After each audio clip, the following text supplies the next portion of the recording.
जो पैसा लोग बैंक बैलेंस करते हैं, जो अपनी इमारतें खड़ी करती है, हम उससे वो ना कर करके हम लोगों का घर बनवाएंगे और लोगों का घर बसाएंगे।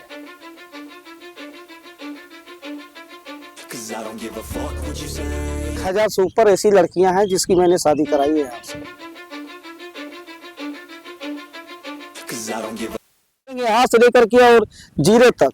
तो मुझे नहीं लगता कि कोई ऐसा अस्पताल भी है जिसका अस्पताल अगर चालू हुआ तो 2 साल के अंदर उसका 3 तल्ला मकान न बना। कहाँ से आता है सारा? अस्पताल में ऐसे पति को देखा, यानी कि ऐसे पुरुष को भी देखा जिसकी पत्नी अपने पति को लेके गई थी और डॉक्टर ने कहा कि इनका तो पूरा लीवर ही खराब है और आपका लीवर निकाल करके इनके शरीर के अंदर डाला जाएगा तब ये बच पाएंगे। उस स्थिति में उनकी पत्नियां तक छोड़ करके की बात आती है तो कुछ ही लोग मिलते हैं। मानव सेवा एक ऐसी सेवा होती है जिसे ईश्वर के रूप में देखा जाता है। आज मेरे साथ में एक ऐसा व्यक्ति है जिसने अपने कर्तव्यों से दिखाया है कि मानव के रूप में भी इंसान एक महान भूमिका अदा कर सकता है। आज मैं इस वक्त मौजूद हूँ, आलोक गुप्ता एक ऐसा नाम जिसने अपनी संस्था के द्वारा हजारों लोग का सहयोग किया है और आज कर भी रहे हैं। मेरे साथ में मेरे पॉडकास्ट में साथ दे रहे हैं आलोक गुप्ता। बहुत बहुत स्वागत है आपका सर। धन्यवाद। सबसे पहले आपसे एक सवाल होगा कि जिस तरीके से मानव शिक्षा सेवा संस्थान आपने खड़ा किया है, क्या इसका विजन है? मानव सेवा संस्थान का लक्ष्य है लोगों की सेवा करना, लोगों के घरों पे जरूरत की सामानें को उपलब्ध कराना और आसान तरीकों से उपलब्ध कराना, घर बसाना और घर बनवाना, ये सारा लक्ष्य है। आपकी जिंदगी काफी संघर्षपूर्ण रही है और कहीं ना कहीं देखा जाए आज के समय में आपकी जिंदगी से युवाओं को बड़ी प्रेरणा मिलेगी। अपने पहले के समय में बताइए, जब आपका जन्म मऊ जिले में हुआ था, अमिला में, तो वहां से कहानी कैसे स्टार्ट हुई, इसके बारे में बताएं। पैदा तो मैं अमिला में ही हुआ हूँ, मऊ जिला में, और पैदा होने के बाद जब मैं होश संभाला तो फिर मैं अपने आप को बड़हलगंज में ही पाया। और बड़हलगंज में चूंकि मेरे पिताजी यही नौकरी करते थे, मार्केट में एक दुकान थी, तो उस दुकान पे जो है वो नौकरी करते थे। और शादी जब उनकी हुई, जब मैं जब पैदा हुआ जी, उसके बाद उन्होंने अपनी खुद की दुकानें खोली। उसके बाद फिर जब से होश संभाला फिर इसी संघर्ष को आगे मेरे पिताजी करते गए और उसके बाद फिर मैं जो है उस काम को आगे बढ़ाता गया। पिताजी का साथ देते देते फिर मैं जो है खुद भी जो है चौराहे पे बाबा भीमराव अम्बेडकर जी की मूर्ति है बाईपास पे, अम्बेडकर चौराहा, वहाँ पे जो है ठेला लगा करके बिरयानी, अंडा, मूंगफली वगैरह बेच करके। कितने लोग आपके परिवार में थे? मेरे परिवार में मेरी माताजी और पिताजी के अलावा जो है मेरे 3 बच्चे, एक पत्नी और एक मैं। 2 भाई हैं, आज उनकी भी शादी हो गई, उनके भी बच्चे हैं। तो एक भाई बम्बई रहता है और एक भाई आज के डेट में मेरे साथ रहता है। जी, आपने अपने संघर्ष के दिनों में ठेले लगाए हैं, अंडा चाउमीन की दुकान भी आपने किया है और इसके साथ साथ आप बाहर भी कमाने गए हैं। और जिंदगी में जब कुछ अच्छा नहीं हो रहा था तो ऐसा काफी रिसर्च करने के बाद पता चला कि शादी हुई, उसके बाद जिंदगी बदलना स्टार्ट हो के क्या हुआ था? शादी होने के बाद फिर सर पे जो है परिवार चलाने का बोझ आ गया, तो फिर मैं चला गया बम्बई कमाने के लिए। वहाँ कुछ दिनों तक रहा, नहीं ठीक लगा तो वापस चला गया। उसके बाद फिर लुधियाना चला गया, पंजाब। वहाँ लगभग 9-10 महीना मैं रहा हूँ।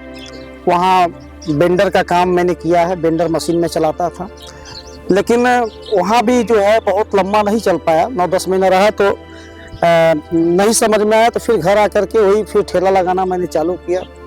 ठेला लगाने के बाद धीरे धीरे आगे बढ़ता गया।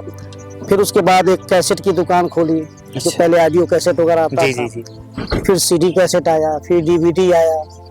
इसी में मैंने वो टेलीफोन वाला जिसपे वो कॉइन डाल कर बात करते थे, उसके पहले पीसीओ चलता था, पीसीओ का कनेक्शन लिया, फिर कॉइन वाला लगवाया, चौराहे पे कम से कम 8-10 जगहों पे लगवाया था। तो इस तरीके का धीरे धीरे काम बढ़ाता गया और जीवन आगे बढ़ता। अच्छा, मानव शिक्षा सेवा संस्थान जो आज के पहले मानव सेवा संस्थान था, इसकी शुरुआत कैसी हुई थी?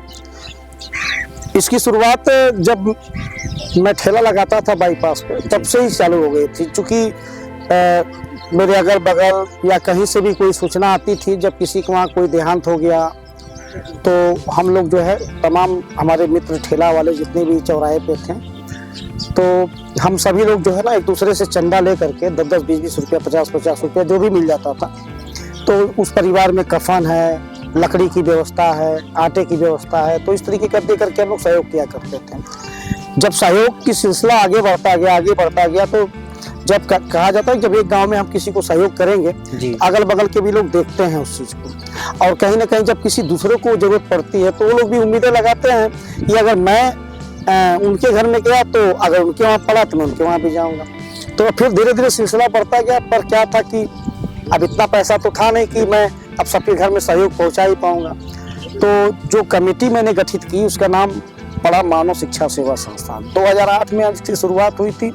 2009 में इसका मैंने रजिस्ट्रेशन करवाया और मानव शिक्षा सेवा संस्थान को लेकर के तब से लेकर और आज तक प्रत्येक परिवार को मैंने बताया, सिखाया, समझाया कि यदि आप 1 रुपया बचाते हैं एक दिन का, तो हम आपको अलग अलग प्रकार का सहयोग देना चालू करेंगे। फिर 1 रुपये से भी कोई काम नहीं होने वाला था।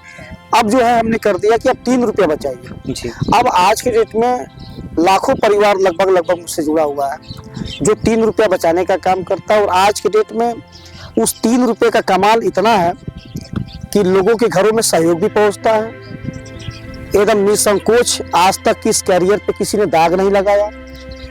और उसी 3 रुपये का देन है कि आज 2-2 फैक्ट्रियाँ, बेकरी का प्लांट और पाली का प्लांट जैसे उद्योगों का मैंने उद्घाटन भी अपने विधायक चिल्लू पार के विधायक से राजेश त्रिपाठी जी के कर कमलों द्वारा करवाया।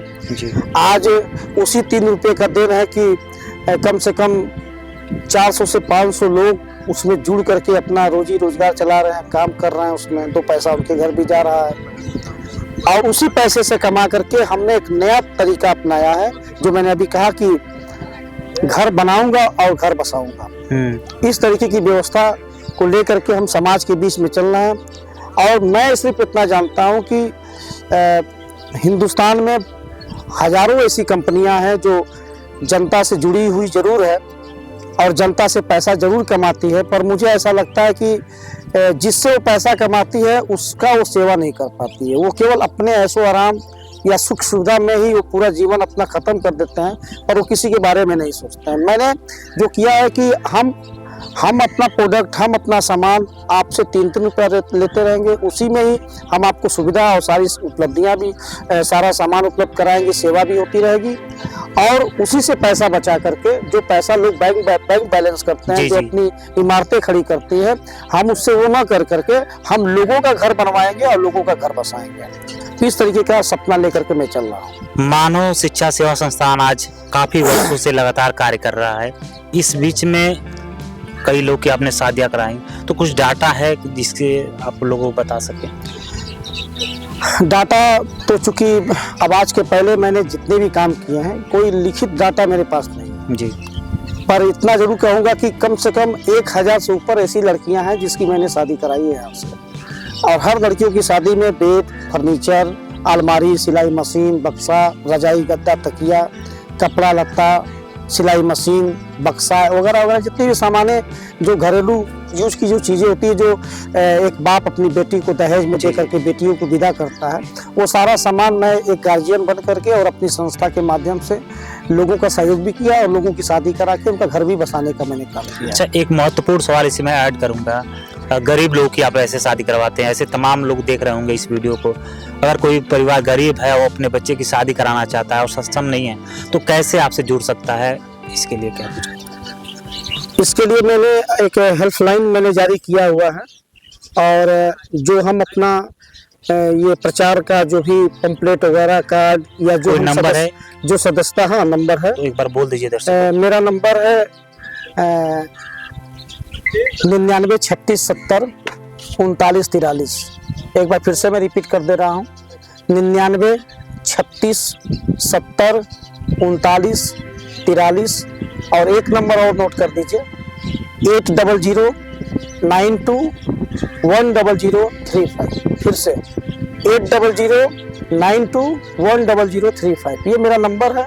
इस नंबर पे जो भाई मेरा इस वीडियो को देख रहे होंगे, जिनके पास आपके माध्यम से, आपके चैनल के माध्यम से जितने लोग इस वीडियो को देख पा रहे हैं, आप लोगों से निवेदन है कि अगर आपके समाज में, आपके क्षेत्र में, आपके गांव में कोई ऐसा परिवार जिसके आगे पीछे कोई सहारा ना हो, कोई ऐसा माँ बाप जिसके आगे पीछे कोई सहारा ना हो, कोई ऐसा परिवार जो कहा जाता है कि सब कुछ ठीक चलता है और अचानक अगर उसका सुहाग उजड़ जाता है, तो जिस समय उस औरत को पूरी दुनिया 2 रुपया 4 रुपया या बहुत सारे उपहार दे करके उसका मनोबल बढ़ाती है, यही जो समाज और यही दुनिया उसको जो है उल्टा और डायन कह करके उसको प्रताड़ित करती है। तो इस समाज में अगर कोई भी ऐसी विधवा माँ या बहन हो तो प्लीज़, या मैं निवेदन के साथ कहना चाहूँगा कि इस नंबर पे आप संपर्क करिएगा।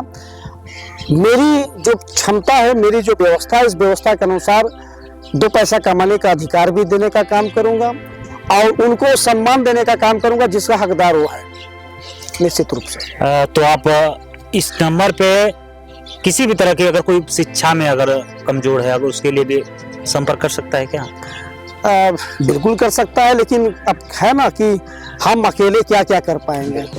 अगर कहीं ना कहीं अगर हम इतनी सारी व्यवस्थाएं दे रहे हैं तो सीधी सी बात है कि भाई मेरे पास उतना पावर तो है नहीं जी। मैं न तो विधायक हूँ यहाँ का, न तो मैं सांसद हूँ, और ना ही मेरे पास कोई इतना बड़ा ऐसा पावर है जिससे मेरे फोन करने पे या कलम चलाने पे किसी की इतनी बड़ी सुविधा हो सकती। फिर भी अगर कोई भी इस तरीके का लाचार या परिवार ऐसा कोई हो, आप संपर्क करिएगा, यथासंभव जो रहेगी मदद सेवा हाजिर रहेगी। चलिए अगले सवाल की तरफ बढ़ते हैं। आपके परिवार में एक लड़का है, आजकल युवा नेता के रूप में आप उनको उभार रहे हैं, चूंकि राजनीति से भी आप जुड़ेंगे, आप पे भी आएंगे। शिखर गुप्ता नाम है उनका जी। उनको समाज में क्या सोचकर आप उतारे हैं, भविष्य के लिए बताएं। मानव सेवा संस्थान की जब शुरुआत हुई थी तो सेवा का ही भाव लेके उतरा था।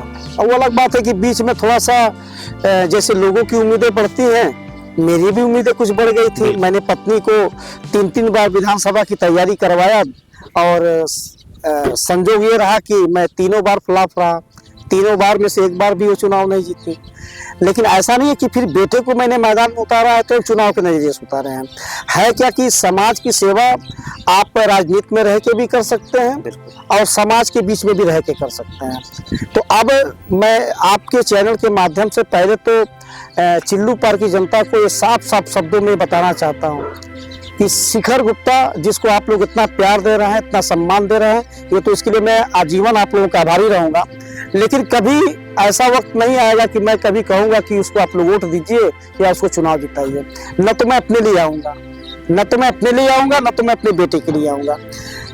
चुनाव लड़ने का कोई भी ऐसा दूर दूर तक कोई मेरे दिमाग में ऐसा कोई चीज़ नहीं है। हाँ, प्रयास किया था, नहीं सफल हुआ, अब ऐसा कोई चीज़ नहीं। लेकिन आप ही की सोच है और कहीं ना कहीं आप भी मानते हैं कि युवाओं का राजनीति में आना बहुत जरूरी है। देखिए, है क्या कि धीरे धीरे मानव सेवा संस्थान सेवा से चालू हुआ, बिजनेस पे आके रुक गया। अब चूंकि मैं अपने परिवार में मैं अगर देखा जाए तो मैं सबसे बड़ा हूँ जी। और अगर राजनीति और बिजनेस दोनों है तो जनता से जुड़ा हुआ चीज, लेकिन दोनों अलग अलग चीज। अगर आप बिजनेस करेंगे तो राजनीति किसी कीमत पे नहीं कर पाएंगे, राजनीति करेंगे तो बिजनेस किसी कीमत पे नहीं कर पाएंगे। तो हमको जनता की सेवा ही करनी है।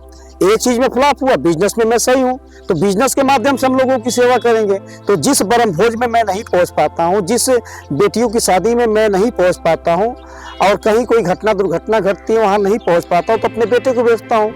वो जाता है लोगों के बीच में, लोगों की सेवा करता रहता है। मेरे तरफ से जो भी यथासंभव मदद होती है परिवार में भेजता हूँ, ताकि लोगों से जुड़ाव भी बना रहे, लोगों की सेवा भी होती रहे। आत्मा मेरा जो है वो संतुष्ट रहे कि जो मेरे अंदर आत्मा है वो ये कहता है कि लोगों की सेवा करो, वो सेवा करता रहता हूँ। आपने अपनी जिंदगी में काफी संघर्ष किया है और आज की युवा पीढ़ी कहीं ना कहीं कभी भी स्ट्रेस में आ जाती है, तो आप अपने अनुभव से क्या कहना चाहेंगे युवा पीढ़ी को लेकर? जिस तरीके से आपने देखा होगा, अगर किसी भी तरह का रिजल्ट आता है तो बच्चे बड़ा उसको ले लेते हैं और उसमें गलत कदम उठा लेते हैं, तो क्या कहेंगे इस तरह की चीजों को लेकर? ये बहुत ही अच्छा सवाल आपने अभी पूछा है। निश्चित रूप से इसके लिए तो मैं आपको बहुत बहुत धन्यवाद देना चाहता हूँ। और जहाँ तक युवाओं की बात है, तो मैं जितने लोग आप लोग देख रहे हैं ना, ये बात को मेरा बिल्कुल ध्यान से सुनिएगा, क्योंकि जब आदमी का कुछ लूट जाता है तो उसको पाने में बड़ा वक्त लगता है। और जो मेरा लूट गया, मुझे नहीं लगता कि इस जीवन में मैं दोबारा पाऊंगा उस चीज़ को, क्योंकि गलत आदतों का शिकार मैं भी हुआ। खास तौर से ये युवा पीढ़ियों के लिए है। आजकल हमारा युवा पीढ़ी नशे की तरफ ज़्यादा जा रहा है। कहीं शराब का नशा, कहीं भांग का नशा, तो कहीं चरस का नशा, कहीं अफीम का नशा, कहीं हीरोइन का नशा, या जिनके पास उतना पैसा नहीं है, कहीं कचिया का नशा, तो कहीं लाला नूरी का नशा। इस तरीके के गलत रास्ते पे हमारे युवा पीढ़ी जो है वो बहक रही है। और मुझे लगता है कि ये शुभ संकेत नहीं है अपने देश के लिए, हिंदुस्तान के लिए।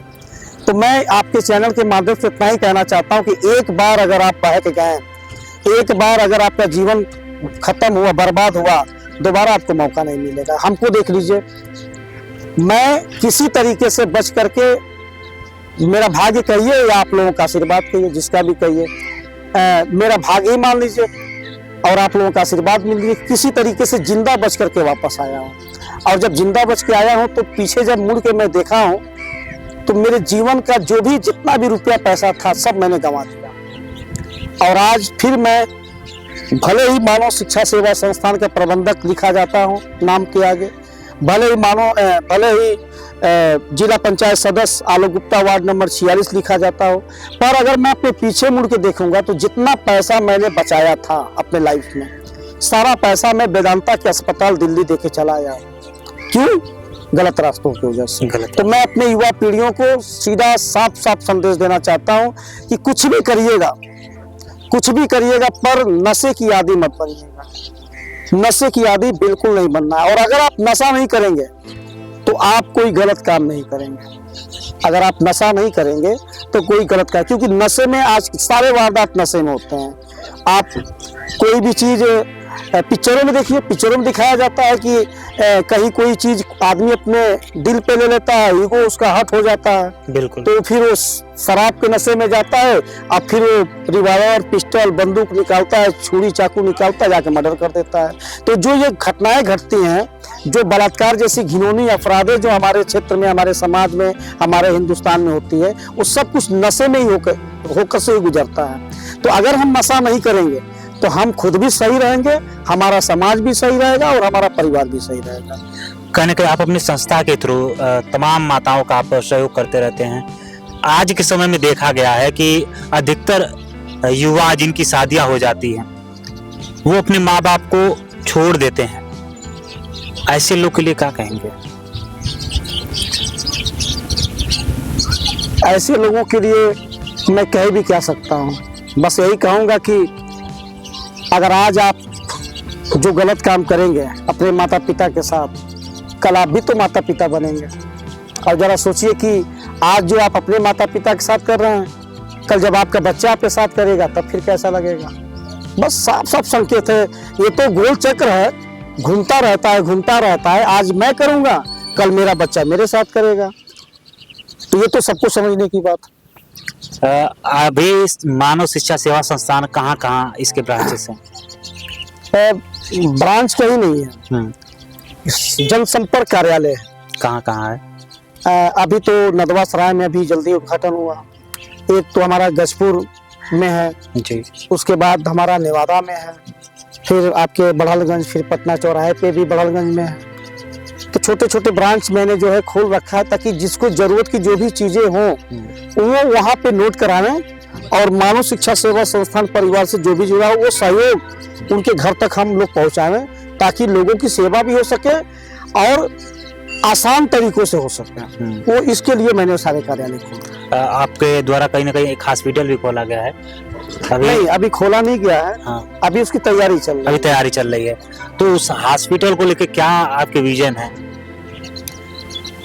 हॉस्पिटल के लेकर के तो बहुत बड़ा विजन है, बहुत बड़ी उसकी सोच है मेरे दिल के अंदर, क्योंकि मैं जब अस्पताल में मैं भर्ती था ना जी, तो बच्चा जो है अपने बाप को छोड़ के भाग जाता था कि कहीं ऐसा ना हो कि बाप को बचाने के लिए बच्चे को लीवर डोनेट करना पड़े, दान करना पड़े, जैसे मेरी पत्नी ने किया। मैंने उस अस्पताल में क्या आपकी पत्नी ने किया? मैंने उस अस्पताल में ऐसे ऐसे पति को देखा, यानी कि ऐसे पुरुष को भी देखा जिसकी पत्नी अपने पति को लेके गई थी और डॉक्टर ने कहा कि इनका तो पूरा लीवर ही खराब है और आपका लीवर निकाल करके इनके शरीर के अंदर डाला जाएगा तब ये बच पाएंगे। उस स्थिति में उनकी पत्नियां तक छोड़ करके अस्पताल से भाग गई। पैसे के अभाव में मैं देखता था, बेड पे सोए सोए मैं देखता था कि जिस मरीज के पास पैसा नहीं रहता था डॉक्टर उसको छूता तक नहीं था, देखता नहीं तक था, ऐसा लगता था जैसे वो किसी जानवर से बात कर रहा है। अब मैं नाम नहीं लेना चाहता हूँ किसी का, पर इस समाज में अगर आपके पास पैसा नहीं है तो कोई आपका इलाज तो छोड़ दीजिए, आपको देखना कोई डॉक्टर पसंद नहीं करता है। इस समाज में एक संदेश मानव सेवा संस्थान साफ साफ शब्दों में देने जा रही है कि जिस दिन हम अस्पताल चालू करेंगे आपको मैं दिखाऊंगा कि अस्पताल कैसे चलाया जाता है, कैसे लोगों की सेवाएं होती हैं और कितने आसान तरीकों से होता है। आप मैं क्या कहूँ, लेकिन अगर थोड़ा सा नज़र घुमाएंगे, अब स्थान नहीं बताना चाहता हूँ, पर अगर शुरू करेंगे यहाँ से लेकर के और जीरे तक, तो मुझे नहीं लगता कि कोई ऐसा अस्पताल भी है जिसका अस्पताल अगर चालू हुआ तो 2 साल के अंदर उसका 3 तल्ला मकान न बना। कहाँ से आता है सारा पैसा? कहाँ से आता है सारा पैसा? कभी हम लोगों ने या किसी ने सोचा नहीं कि जो डॉक्टर किराए के मकान पे आया 2 साल पहले आया, अब 2 साल के अंदर उसका खुद का अस्पताल हो गया, 4 तल्ला अस्पताल हो गया। 2 साल में कौन सा उसका ऐसा अस्पताल चल गया कि इतने बड़े पैमाने पर उसका काम हो गया? तो कहीं ना कहीं तो या तो कमाया होगा या तो किसी के घर में डकैती डाला होगा। ये दोनों सोचने का विषय है। तो ये चीज रोकना है, इस पे हम भी काम कर रहे हैं और मानव सेवा संस्थान इस पे काम करके दिखाएंगे। बहुत बहुत धन्यवाद सर, आपने हमसे बात किया। और आज मेरे साथ में एक खास मेहमान थे जिन्होंने अपने कर्तव्यों से ये दिखाया है कि इंसान अपने मानव रूप में भी फरिश्ता बनकर लोगों की सेवा कर सकता है।